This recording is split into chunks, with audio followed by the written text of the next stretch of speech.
Esta semana, Magazine Aragón se fue al Tianguis de la Brigada para leer en libertad, ubicada en Ciudad Universitaria, entre el MUCA y la Biblioteca Central.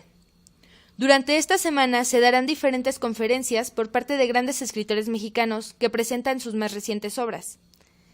Entre estos aclamados escritores encontramos a Fabricio Mejía Madrid, escritor y periodista, colaborador de la revista Proceso y de Gato Pardo, que a pesar de las terribles circunstancias climáticas que le tocaron, dio una presentación de su libro Nación TV, la novela de Televisa. Entonces, yo abordo el tema de Televisa como si abordara al PRI, es decir, es una agencia gubernamental desde 1951, que ellos apoyan la candidatura, la presidencia de Miguel Alemán, cuando tienen, digamos, al hijo de Miguel Alemán como accionista de Televicentro, que así se llamaba originalmente Televisa, en la inauguración en lo que Azcárraga Vidaurreta, el abuelo de Azcárraga Gallán, llamaba Radiópolis, ¿no?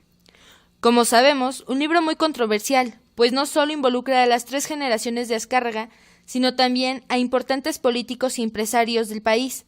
Sin embargo, vemos a un Fabricio que, a pesar de las amenazas a las que ha sido sometido, llega afable a luchar por sus ideales. Aquí la entrevista que nos concedió. Pública de Magazine Aragón, estamos aquí con Fabricio Mejía Madrid, autor de Nación TV, su libro más reciente. Bueno, hola Fabricio, ¿qué fue lo que te decidió para escribir este libro? ¿Qué es lo que te hizo decir quiero escribirlo?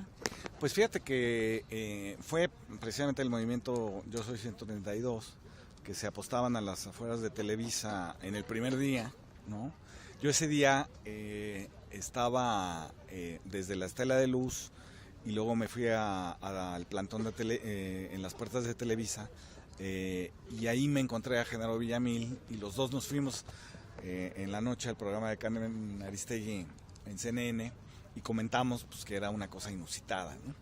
Y entonces yo a partir de eso empecé a buscar si había una historia de Televisa y no la hay, ¿no? La propia Televisa no se ha preocupado por tener una historia propia y me decían en el archivo de Televisa que muchos de los programas de los 70s, de los 80s, como eran grabados en videotape, se borraron unos a otros porque no querían gastar, ¿no? Y entonces, y también me decía, quien me lo dijo, que no puedo decir quién fue, me decía también es que es una historia, esa es la historia de Televisa, que se borra, una generación de Azcárragas borra a la anterior, ¿no? Y entonces yo dije, bueno, pues yo voy a hacer mi historia de Televisa y eso fue lo que me decidió, ¿no? Bueno, vemos que en tu libro tocas temas políticos muy fuertes, bueno, al menos de los políticos más importantes de los años 70s, 80s y 90s. Tocas temas como pederastía, narcotráfico. ¿En algún momento, al escribir el libro o al publicarlo, tuviste el temor de que se tomaran repercusiones contra tu persona? Sí, bueno, no las tuve mientras lo estaba escribiendo, las tuve cuando ya llegaron las personas de Televisa o de parte de Televisa a la editorial unas semanas antes de que se publicara el libro y exigieron copia, ¿no? Eso fue, digamos, ahí empezaron los amagues, los acosos, ¿no? De un montón de llamadas telefónicas y etcétera, que después se fueron convirtiendo como en un acoso de la propia Fiscalía para la Libertad de Expresión en la PGR, pues que te llamaban a las 11 de la noche en domingo, ¿no? Para decir cómo iba el caso y no sé qué, cuando yo no levanté ninguna denuncia, fue una denuncia en los medios, y no lo hice porque no creo en la PGR y no creo en la Fiscalía y no creo en la justicia mexicana, y queda comprobadísimo, digamos, con lo que le pasó a presunto culpable, ¿no? El libro, bueno, vemos que la historia de Milmo, Azcárraga Milmo, se narra con mucho detalle. ¿Sufrió alguna clase de censura en lo que fue ya la parte de Azcárraga Gallán? No, lo que pasa con eso, y me lo han preguntado varias veces, el asunto es que narrativamente Azcárraga Milmo, el tigre, es mucho más interesante que Azcárraga Gallán, ¿no?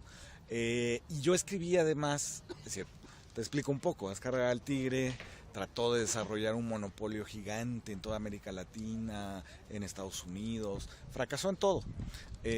Trató de comprar los yates más grandes que había en el mundo, eso sí lo hizo.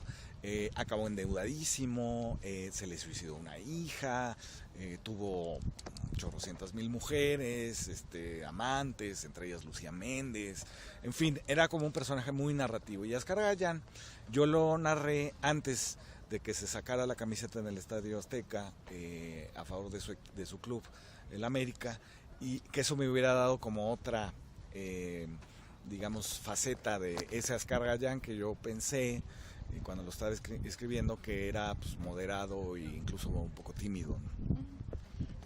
Bueno, al momento de publicar tu libro, ¿te viste con dificultades? Bueno, aparte de las ya mencionadas de amenazas, ¿alguna editorial que se haya negado a publicar o cómo habrá sido? ¿Cómo fue? No, sí, pero no te puedo decir el nombre de la editorial. Pero sí hubo una editorial que se negó.